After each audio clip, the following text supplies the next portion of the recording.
They are at the start of their journey, they think outside the box, and they often come up with bright ideas.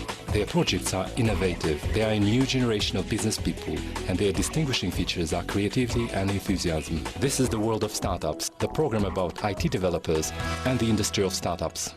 Hello everyone, it's been a week and this means that I, Serhiy Kokishev, and the world of startups are back with you. Today we will tell you about new technological solutions in the most actual areas for Kazakhstani people. This is education and entrepreneurship. Stay with us.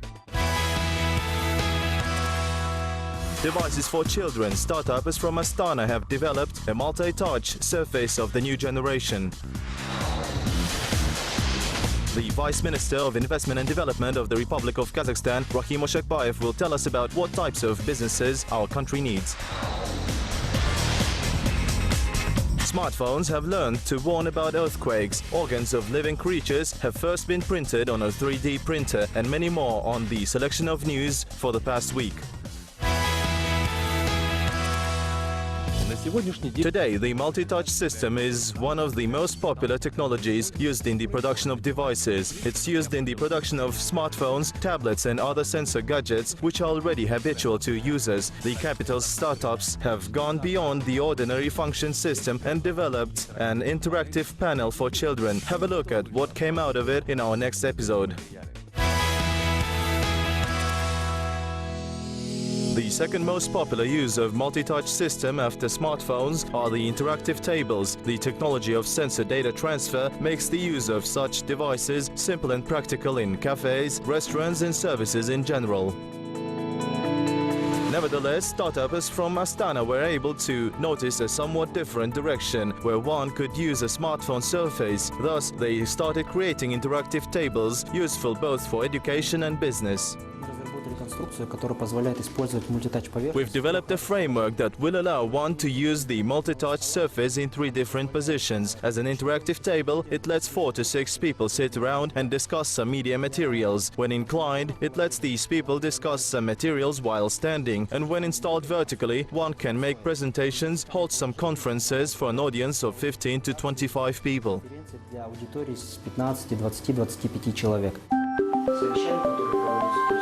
Alio is how the entrepreneurs named their development, and it has already been presented to a wide audience at an international exhibition in Hong Kong and was highly prized for its portability and simplicity.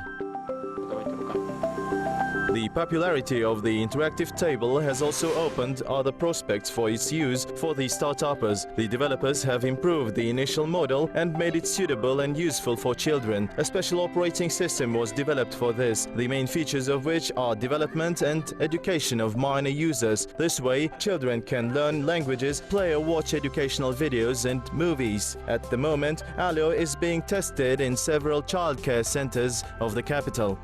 It's big and located on the table, and my back doesn't get tired. I can also place a chair and sit. Another aspect that developers took care of is the user's health support. Understanding that it's difficult to get children out of their gadgets, the startups tried to make Alio as safe as possible.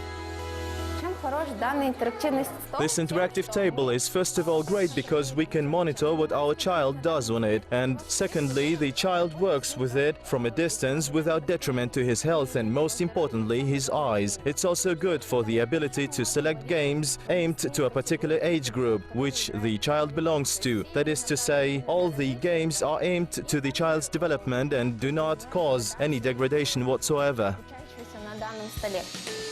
The assembly of the smart table takes place in Kazakhstan. Only some missing components are imported from China. The content and the software are also the capital startup's sole development.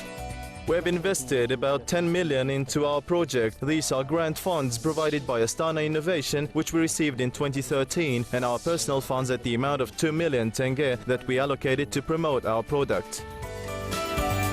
Although the project has already been acknowledged and is on high demand, the entrepreneurs continue working on its improvement. They are planning to modify the software, do some further work on the content and launch mass production.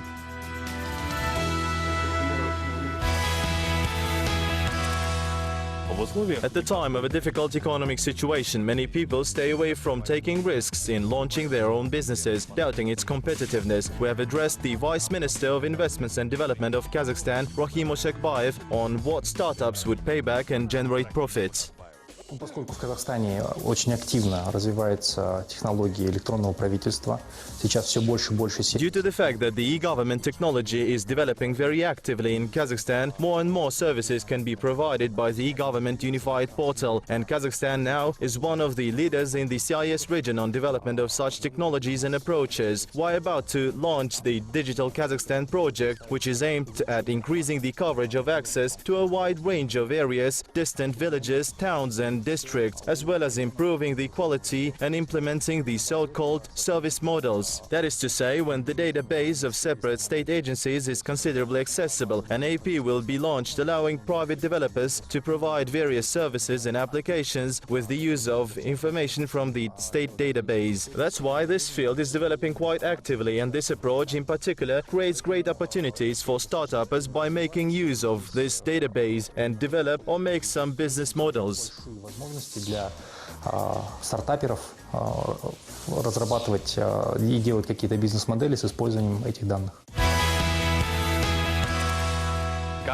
What do you think? Will a smartphone be able to help you at the time of an earthquake? Your answer is probably negative. However, American developers have proven it to be otherwise. Would you like to know how? Then stay with us. Section News.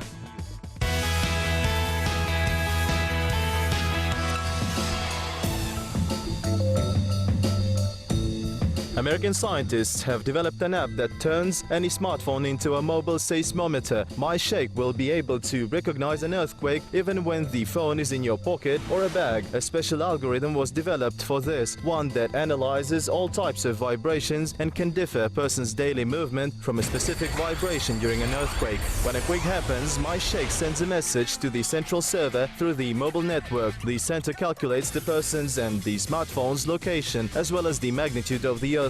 False calls are filtered out because the server is connected to fully functioning seismic and GPS stations. Moreover, the app works at the background, just like the ones that track a user's physical activity and do not affect your smartphone's battery.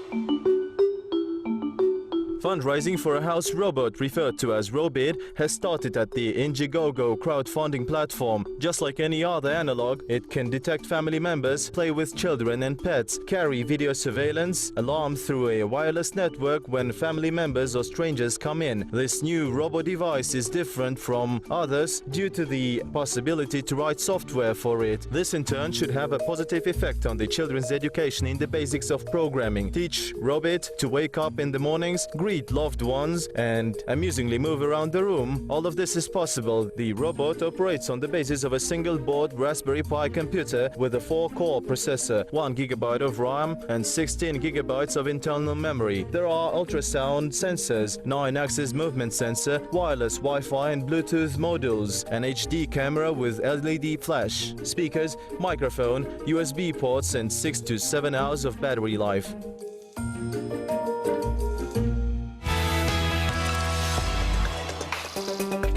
Bioengineers from the United States have developed an unusual technology of three-dimensional printing that allows one to create full copies of individual bones and cartilage of living organisms with the help of stem cells and special polymer samples. After the organ is printed, scientists place it into a mouse or even human's body, where it's gradually overgrown with blood vessels, and the polymer decomposes, giving them the space. In the end, a full organ occurs on the site, one that has the desired 3D shape and the necessary types of tissues. However, according to the bioengineers, this technology isn't quite ready for medical use. It's still to be tested on clinical trials. Nevertheless, the developers are confident that they will be able to quickly bring it into the medical practice.